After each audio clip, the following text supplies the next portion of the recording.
This skin or this outer layer, this is the most outer layer of the spinal cord because you can't see anything else that's further out from it. So this was preserved specifically as an example structure in this picture, but this is the most outer layer of the spinal cord. So make sure you identify which layers that you're looking at by seeing if there's any other layers that are further um, they are further lateral to it or more superficial to it. So this is the most superficial or the most out layer of the spinal cord. So if you said number 8 perhaps was the dura mater, then you got it right because that's the most outer superficial layer. Now, a good way to remember it is it's like dura mater might mean that it's durable. That means you want the most protective shield outside. You want it to be able to protect from any damages if the spinal cord hits the bone that's next to it of the vertebral column. You want it to be able to withstand that kind of damage. So, or any sort of compression forces that might be at play. You want the most outer layer to be durable. You definitely, like, if you were trying to protect yourself, you wouldn't protect yourself by putting a paper at the most outer part. You would put a shield that's made out of metal, like Captain America. It's got to be crazy strong. So the next layer that's deep to that, or I guess more than just deep to that, is going to be number 9.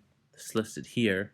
And you can see number 9 is looks a little fuzzy.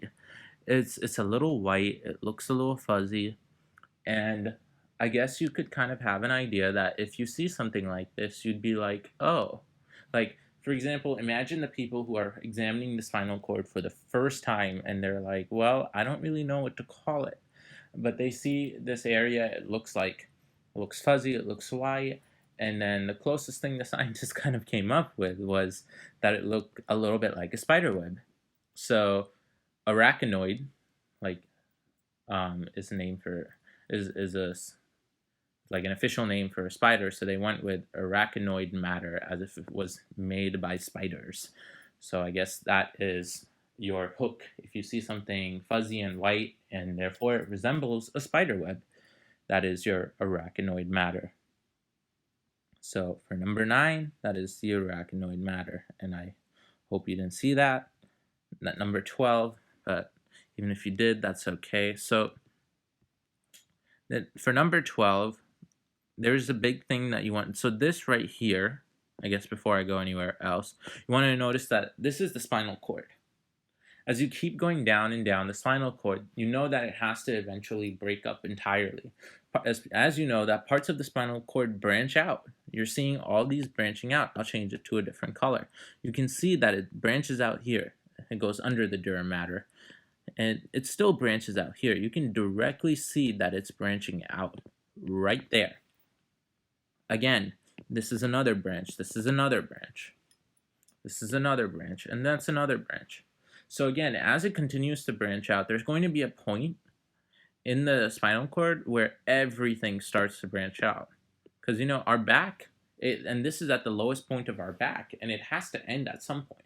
So once the spinal cord starts branching out at the very bottom, right here, we call this the cauda equina. Cauda meaning at the bottom, caudal. So caudal, perhaps. And then equina meaning horses. So specifically, we draw from our imagination that this kind of represents a horse's tail because a horse's tail has so many fibers. And so this is at the very back of our body, at the very bottom, and therefore we call it the cauda equina. I know you might have seen the answers before, but I hope at least this kind of gave a better understanding. So good job, you made it through. Good luck for Monday's exam. I know you guys got this.